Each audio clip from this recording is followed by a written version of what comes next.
Pendant que ma sœur accouchait à l'hôpital, je gardais sa fille de 7 ans. À l'heure du bain, ma nièce hésitait à se déshabiller. « C'est bon, on peut prendre un bain ensemble », lui dis-je. Elle demanda, tremblante, « Tati, tu ne me frapperas pas ? Pourquoi tu demandes ça ?» Quand j'ai vu son dos, j'ai eu le souffle coupé. Avant de commencer l'histoire, n'oubliez pas de laisser un like et de vous abonner à la chaîne pour voir plus d'histoires comme celle-ci. Dans un petit appartement de la banlieue de Détroit, au Michigan, Bethany Hartfield terminait son travail de l'après-midi. Elle se sentait épanouie dans sa vie de célibataire en tant que conceptrice web indépendante. Ce n'était pas qu'elle ne désirait pas se marier, mais sa vie indépendante et sa passion pour son travail prenaient le pas sur la romance. Son téléphone portable sonna. En voyant le nom de sa sœur Christina s'afficher sur l'écran, Bethany sourit. « Bethany, merci pour tout ton travail acharné », la voix de Christina semblait plus fatiguée que d'habitude. « Chris, qu'est-ce qui ne va pas ?» Bethany détourna les yeux de son ordinateur et se pencha en arrière dans sa chaise. « En fait, j'ai une faveur à te demander. Je vais être admise à l'hôpital la semaine prochaine pour la naissance de mon deuxième enfant. » « Vraiment, plus tôt que prévu ? » Un peu en avance, mais le médecin dit que c'est par sécurité. Mike est tellement débordé par le travail. Pourrais-tu t'occuper d'Emma ? En entendant le nom de sa nièce de 7 ans, le cœur de Bethany se réchauffa. La dernière fois qu'elle l'avait vue, c'était il y a 3 mois lors d'une réunion de famille. C'était une belle petite fille aux cheveux blonds attachés en queue de cheval et au sourire amical. « Bien sûr, Emma sera la bienvenue », répondit immédiatement Bethany. « À partir de lundi après-midi. L'hospitalisation est prévue pour environ une semaine. Pourrais-tu donc t'occuper d'elle pendant cette période ? Aucun problème. J'ai hâte de passer du temps avec Emma après si longtemps. » Une note de soulagement se mêla à la voix de Christina. « Merci beaucoup. Mike sera soulagé aussi. Il est très stressé au travail ces derniers temps et je me demandais s'il arriverait à gérer Emma en plus. Ton beau-frère doit traverser une période difficile. Les compagnies d'assurance sont des endroits très actifs. C'est vrai. Mais puisque tu as accepté de la prendre, je pourrai me concentrer sur l'accouchement l'esprit tranquille. Emma doit avoir hâte de passer du temps avec sa tante, elle aussi. » Bethany passa le week-end à ranger sa chambre et à préparer un petit lit pour Emma. Elle transforma temporairement la chambre d'amis, qu'elle utilisait habituellement comme bureau, en chambre d'enfant. Elle disposa des livres pour enfants sur l'étagère et plaça des crayons de couleur et un carnet de croquis sur le petit bureau. Le lundi après-midi, Bethany se rendit chez Christina. La maison à 2 étages, située dans un quartier résidentiel de banlieue, était typique de la classe moyenne. Il y avait un petit parterre de fleurs dans le jardin et le vélo d'Emma était posé près de la porte d'entrée. Quand elle sonna, Mike Johnson apparut. Son beau-frère de 33 ans était grand, avec des cheveux bruns courts. Vêtu d'un costume, il dégageait son impression de calme habituelle. « Bethany, merci d'être venue. » Le sourire de Mike était amical et sa poignée de main, chaleureuse. Chris est soulagé aussi. « Où est Emma ? » Elle est en haut, en train de faire sa valise. « Emma, ta tante est là. » Ils entendirent de petits pas descendre l'escalier, puis Emma apparut. Cependant, elle semblait un peu différente de la fillette active qu'elle avait vue 3 mois auparavant. Elle paraissait plus mince et ses grands yeux bleus n'avaient plus leur éclat d'antan. « Emma, ça fait longtemps », dit Bethany en se penchant pour se mettre à sa hauteur. « Tati Bethany », la voix d'Emma était faible et hésitante. « On va bien s'amuser ensemble. Y a-t-il quelque chose que tu aimerais manger ?» Emma secoua la tête. « N'importe quoi, ça me va. » Mike posa sa main sur l'épaule d'Emma. À cet instant, Bethany ne manqua pas de remarquer qu'Emma s'était légèrement recroquevillée. « Je compte sur toi, Bethany. Emma est une gentille fille, donc je pense qu'elle ne posera aucun problème. » La voix de Mike se voulait rassurante. « S'il y a le moindre souci, contacte-moi. Je passerai prendre de ses nouvelles quand j'aurai le temps aussi. Tout ira bien. Emma et moi allons passer un excellent moment ensemble. » En recevant la petite valise d'Emma, Bethany regarda une fois de plus l'expression de sa nièce. C'était une expression complexe, comme si elle voulait dire quelque chose mais ne le pouvait pas. Elle doit être anxieuse à cause de l'hospitalisation de sa mère, pensa Bethany. En montant dans la voiture, Mike murmura à Emma, « Sois sage. Ne cause pas de problème à ta tante. » Emma hocha légèrement la tête et s'assit sur la banquette arrière.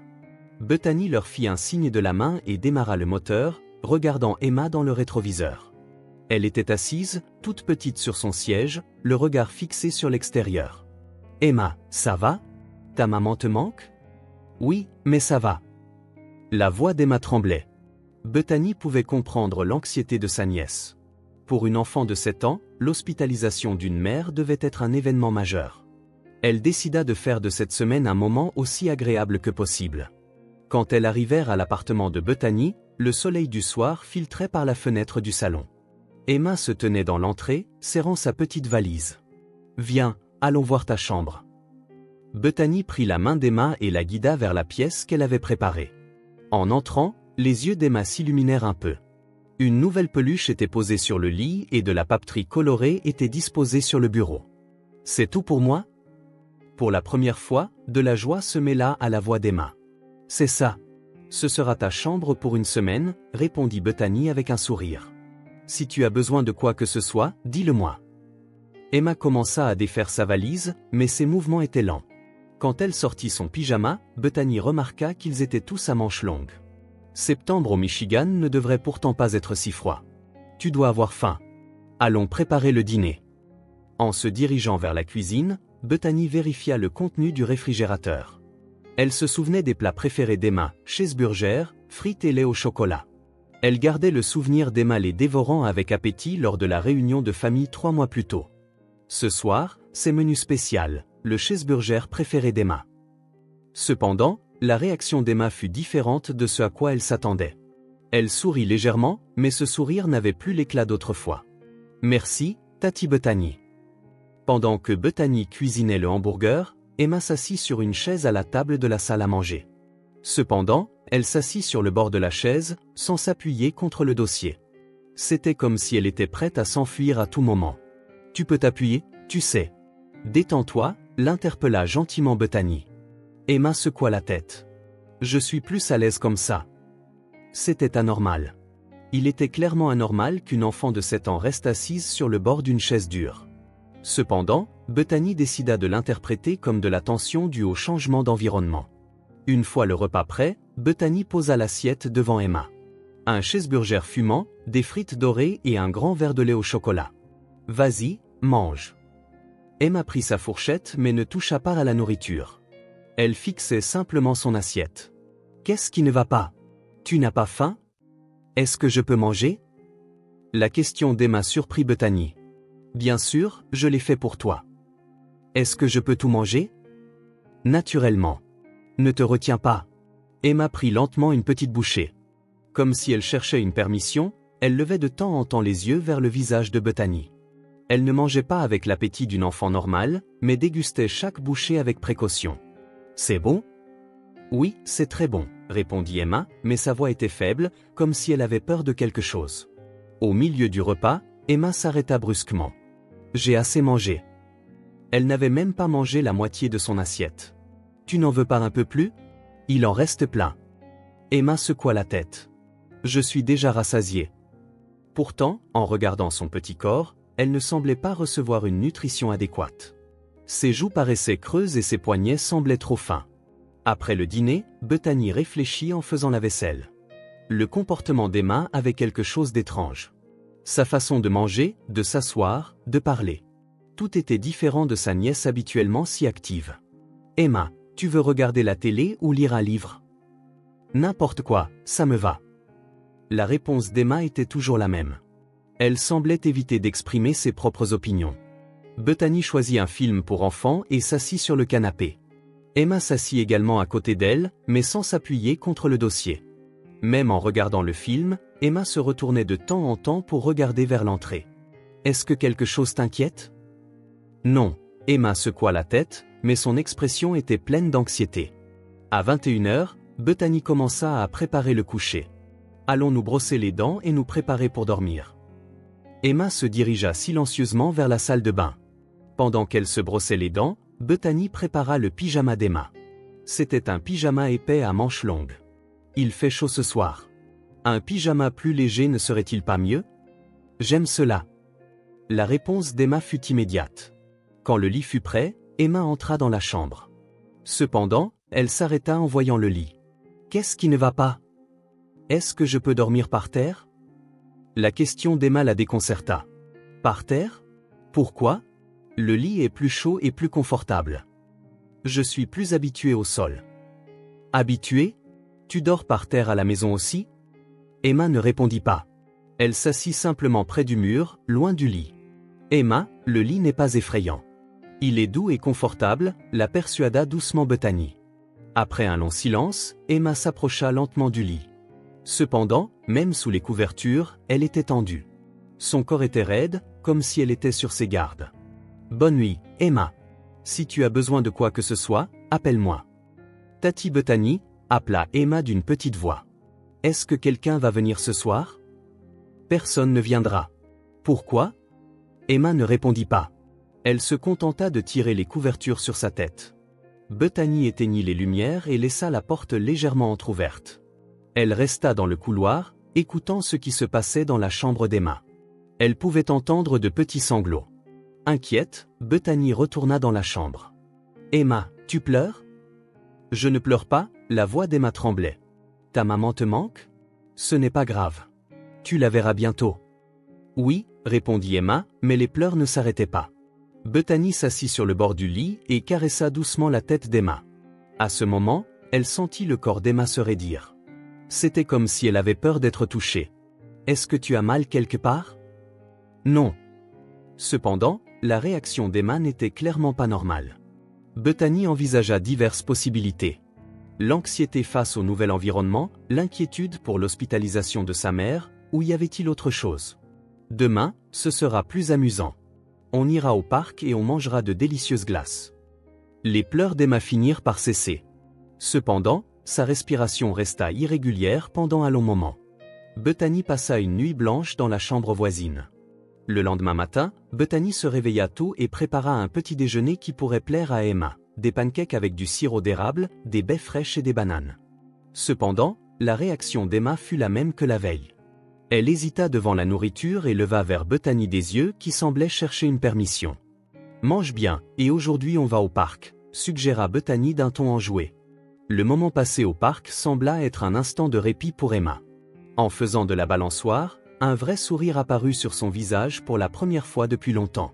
Cependant, lorsque d'autres enfants s'approchèrent, Emma se cacha derrière Bethany. « Tu ne veux pas jouer avec tes amis? » « Non. » Emma secoua la tête. « Je veux rester avec Tati Bethany. » L'après-midi se passa tranquillement. Emma lisait des livres et dessinait, mais elle restait toujours près de Bethany. C'était comme si elle avait peur d'être seule. Après le dîner, Bethany commença à préparer le bain. Elle remplit la baignoire d'eau et ajouta des sels de bain pour enfants. Les bulles scintillaient de rose et un doux parfum se répandit dans la salle de bain. « Emma, le bain est prêt. » Emma se figea dans le salon. Le bain, sa voix tremblait. « Oui, c'est chaud et ça fait du bien. Prenons-le ensemble. »« Je le prendrai seule, » répondit immédiatement Emma. « Mais tu n'as que 7 ans. C'est dangereux toute seule, » expliqua gentiment Bethany. « C'est plus sûr si je suis là. » Le visage d'Emma devint blême. C'était comme si on venait de lui annoncer quelque chose de terrifiant. « Ce n'est pas grave, Emma. Il n'y a rien d'effrayant. » Après un long silence, Emma se dirigea lentement vers la salle de bain. Cependant, elle s'arrêta devant la porte. « Est-ce que je dois enlever mes vêtements? »« Bien sûr, puisque tu prends un bain, » répondit Bethany comme si c'était une évidence. Emma se mit à trembler.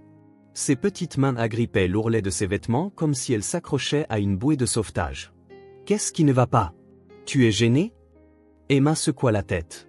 Cependant, elle n'essayait pas d'enlever ses vêtements. « Bon, je vais d'abord enlever les miens, comme ça tu pourras faire comme moi. » Bethany commença à déboutonner sa chemise. À ce moment, Emma demanda d'une voix tremblante. « Tati, tu ne vas pas me frapper? » Les mains de Bethany s'arrêtèrent. « Quoi? Tu ne vas pas me frapper dans le bain? Tu ne vas pas me frapper? » Les grands yeux bleus d'Emma étaient remplis de peur. « Emma, pourquoi tu demandes ça? » Bethany se pencha pour se mettre à sa hauteur. « Tu penses que je te frapperai? » Emma ne répondit pas. Des larmes se mirent simplement à couler sur ses joues. « Qui a frappé Emma? » La voix de Bethany était douce, mais des alarmes sonnaient dans sa tête. « Personne. » Emma secoua la tête, mais les larmes ne s'arrêtaient pas. « C'est bon. Je ne te frapperai jamais. Je te le promets. » Bethany prit la petite main d'Emma. « L'heure du bain, c'est un moment amusant. Je ne te ferai rien de douloureux. » Après un long moment, Emma commença enfin à se déshabiller. D'abord sa chemise, puis sa jupe. Cependant, au moment d'enlever ses sous-vêtements, elle hésita de nouveau. « Ce n'est pas grave, je me déshabille avec toi. » Quand Emma retira craintivement son dernier vêtement, Bethany eut le souffle coupé. Sur le petit dos d'Emma, il y avait une ecchymose violacée. D'après sa taille, c'était la marque de la paume d'un adulte. Ce n'était pas tout. Il y avait de vieilles cicatrices autour de sa taille et des bleus anormaux parsemés à l'arrière de ses cuisses. Bethany réprima une envie de crier, essayant de ne pas changer d'expression pour ne pas effrayer Emma. « Viens, entrons dans l'eau. » La voix de Bethany tremblait presque, mais elle s'efforça désespérément de garder son sang-froid. Dans l'eau, Emma sembla se détendre un peu. Elle commença à jouer avec les bulles et laissa échapper pour la première fois des rires enfantins. « Ça fait du bien ? » Oui, la réponse d'Emma était sincère. Bethany lava doucement les cheveux d'Emma. Elle fit très attention à ce que la mousse du shampoing n'entre pas dans ses yeux. En lavant le corps d'Emma, elle fit mousser le savon délicatement, en évitant les cicatrices. « Emma, est-ce que tu as mal au dos ?» Le corps d'Emma se raidit. « Ça ne fait pas mal. »« Vraiment, ça ne fait pas mal ?» répéta Emma, mais sa voix se fit plus faible. Pendant le bain, Bethany sentit la colère et la tristesse tourbillonner dans son cœur. Il était clair que cette belle et innocente enfant subissait des violences de la part de quelqu'un. La forme et l'emplacement des bleus indiquaient que c'était intentionnel. « À la maison, qui t'aide à prendre ton bain ?»« Maman », répondit immédiatement Emma. « Seulement maman ?» Emma resta silencieuse. « Et papa ?» Le silence d'Emma se prolongea. Puis, d'une petite voix, elle répondit « Parfois. » Quand tu prends ton bain avec papa, c'est amusant ? Emma secoua la tête. Les larmes se remirent à couler. C'est effrayant ? Emma hocha la tête. Bethany sentit son cœur se briser. Cependant, elle se concentra sur le fait de rassurer Emma. Après être sortie du bain, elle enveloppa doucement Emma dans une grande serviette. « Tati Bethany, tu ne vas vraiment pas me frapper ? » « Je ne te frapperai jamais. Il n'y a personne ici qui ferait du mal à Emma. »« Promis ? » « Je te le promets. » Bethany serra Emma dans ses bras. « Emma est en sécurité. Personne ne te fera de mal ici. » Cette nuit-là, Emma dormit paisiblement dans son lit pour la première fois. Bethany, quant à elle, ne put trouver le sommeil. Les cicatrices gravées sur le dos d'Emma ne quittaient pas ses pensées. C'étaient clairement des preuves de maltraitance. Qui, quand, pourquoi ? Le visage de Mike lui revint en mémoire. Ce sourire amical, cette attitude de gentleman. Cependant, en se remémorant les réactions d'Emma, tout commença à s'emboîter. La réaction d'Emma quand Mike lui avait touché l'épaule. La peur en réponse à la question « Quand tu prends ton bain avec papa, c'est amusant ?» Bethany prit sa décision. Demain, elle devrait parler plus en détail avec Emma. Et si ses soupçons se confirmaient, elle ne pouvait pas laisser cette situation perdurer. Emma était une enfant innocente.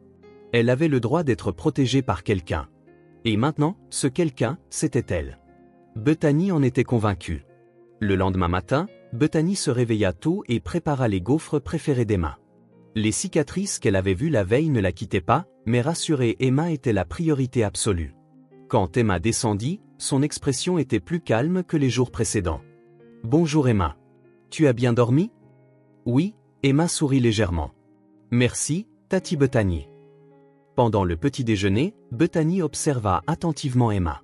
Après le bain de la veille, Emma avait clairement changé. Elle n'était plus aussi tendue qu'avant. « Emma, le bain d'hier soir n'était pas effrayant, n'est-ce pas ?»« Non. Tati Bethany est gentille. »« Bien. Mais est-ce que quelqu'un a déjà fait peur à Emma ?» La main d'Emma s'arrêta. Sa petite main tenant la fourchette se mit à trembler. « Emma, veux-tu me dire qui a fait du mal à Emma ?» demanda Bethany, doucement mais sérieusement. Un long silence s'installa. Emma gardait les yeux baissés, semblant retenir ses larmes. On m'a dit que c'était un secret, la voix d'Emma n'était qu'un murmure. On m'a dit, si tu le dis, des choses encore pires arriveront. La voix d'Emma tremblait. Le cœur de Bethany s'emballa. Emma, ici, tu es en sécurité. Personne ne te fera de mal. Veux-tu me dire la vérité ? Emma leva les yeux et fixa Bethany, les yeux pleins de larmes. Papa. Ce n'était qu'une petite voix. Après que maman va au travail. Papa ? Qu'est-ce qu'il te fait ? Demanda doucement Bethany, réprimant ses émotions. Il me frappe, dans le dos et sur les fesses en disant « Sois sage ». Les larmes d'Emma coulaient à flot sur ses joues. Dans le bain aussi. Il me touche. Il dit que c'est un secret. Bethany serra les poings. Ses mains tremblaient de colère, mais elle devait rester calme devant Emma. Est-ce que maman le sait? Emma secoua la tête. Quand je l'ai dit à maman, il a dit que papa s'en irait.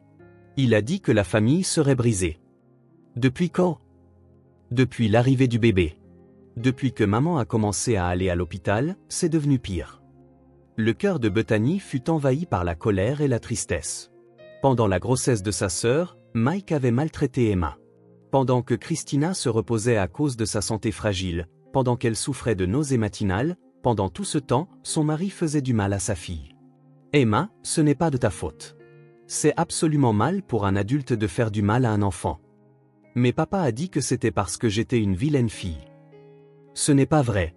Emma n'est pas une vilaine fille. Tu es une très gentille fille. C'est la personne qui a fait du mal à Emma qui est méchante. Emma se mit à pleurer intensément. Il semblait que les émotions qu'elle avait refoulées depuis si longtemps débordaient. Bethany se leva de sa chaise et serra Emma dans ses bras. C'est fini maintenant. Je vais te protéger. Tout en pleurant, Emma raconta plus de détails. Comment Mike l'emmenait dans la salle de bain quand Christina n'était pas là et la touchait de manière inappropriée. Comment il la menaçait en disant « Ne le dis à personne ». Et comment la violence s'était intensifiée récemment. Est-ce que je peux prendre des photos des blessures d'Emma? Demanda Bethany avec précaution. Emma eut l'air effrayée. C'est pour les montrer à la police et aux médecins, pour aider Emma. Est-ce que maman sera en colère? Elle ne sera pas en colère. Maman voudra aider Emma aussi. Emma finit par accepter. Bethany utilisa son téléphone portable pour photographier les cicatrices sur le dos et les cuisses d'Emma. Chaque fois qu'elle regardait les photos, sa poitrine se serrait. Je vais appeler maman maintenant. Je vais parler à maman à l'hôpital. Emma avait l'air anxieuse. Est-ce que maman va me croire? Elle te croira. Maman aime Emma. Bethany composa le numéro de l'hôpital de Christina avec des mains tremblantes. Une infirmière répondit et la mit en relation avec Christina. Bethany, est-ce qu'Emma va bien? La voix de sa sœur semblait fatiguée. Chris, j'arrive tout de suite à l'hôpital avec Emma. J'ai quelque chose d'important à te dire. Il s'est passé quelque chose? Je ne peux pas en parler au téléphone. Je veux qu'on se voie pour en parler directement. 1 heure plus tard, Bethany et Emma étaient dans le service de maternité de l'hôpital. Christina était assise sur un lit dans une chambre privée, la taille de son ventre témoignant de l'avancement de la grossesse de sa sœur. Maman. Emma s'approcha de sa mère avec crainte. Emma, qu'est-ce qui ne va pas? Tu as pleuré? Christina remarqua les yeux gonflés de sa fille. Bethany prit une profonde inspiration. Chris, assieds-toi et écoute. Emma a quelque chose de très important à te dire. Qu'est-ce qu'il y a avec Mike? L'expression de Christina changea. Qu'est-ce qu'il y a avec Mike? Emma s'assit sur les genoux de sa mère et répéta d'une voix tremblante ce qu'elle avait raconté à Bethany la veille. Au début, Christina afficha une expression d'incrédulité. Ce n'est pas possible. Mike ne ferait jamais des choses pareilles. Maman, c'est vrai, dit Emma à travers ses larmes. Bethany sortit son téléphone portable. Il y a des preuves, Chris. Au moment où elle vit les photos, le visage de Christina devint livide. En voyant les cicatrices gravées sur le petit corps de sa fille, elle porta la main à sa bouche. « Oh mon Dieu !» murmura Christina d'une voix tremblante. « Je n'ai rien remarqué. Comment ai-je pu ne rien remarquer? Ce n'est pas de ta faute. » Bethany posa la main sur l'épaule de sa sœur. « Mais nous devons agir immédiatement. » Christina serra Emma dans ses bras et pleura intensément. « Je suis désolée, Emma. Je suis tellement désolée, maman n'a pas pu te protéger. » Je vais contacter la police, dit Bethany avec détermination. Mais y a-t-il assez de preuves? Le témoignage d'Emma, les photos et le diagnostic d'un médecin suffiront. Cet après-midi-là, la police vint à l'hôpital. Une inspectrice interrogea doucement Emma. Un pédiatre examina Emma et confirma les preuves de maltraitance. Le soir même, Mike fut arrêté. Il nia d'abord les faits, mais finit par avouer face aux preuves. « C'est fini ?» demanda Emma à Bethany. « C'est fini. Il n'y a plus personne qui fera du mal à Emma. » Christina serra sa fille dans ses bras en pleurant. « Je ne te laisserai plus jamais vivre ça. Je te le promets. » Cette nuit-là, Emma dormit paisiblement à côté de sa mère pour la première fois. Bethany aussi sentit comme si un poids avait enfin été retiré de son cœur. Elle avait pu sauver Emma. C'était le plus important. 3 mois plus tard, alors que la neige commençait à danser dans le ciel du Michigan, des rires d'enfants résonnaient pour la première fois depuis longtemps dans l'appartement de Bethany. « Tati Bethany, regarde, j'ai fait un bonhomme de neige. » Emma montra la fenêtre, les yeux brillants. Les ombres du passé avaient complètement disparu. Une couleur saine était revenue sur les joues d'Emma et son poids avait augmenté de manière appropriée. Plus important encore, son sourire était authentique. « Comme il est beau. On en fera un ensemble la prochaine fois, répondit Bethany avec un sourire.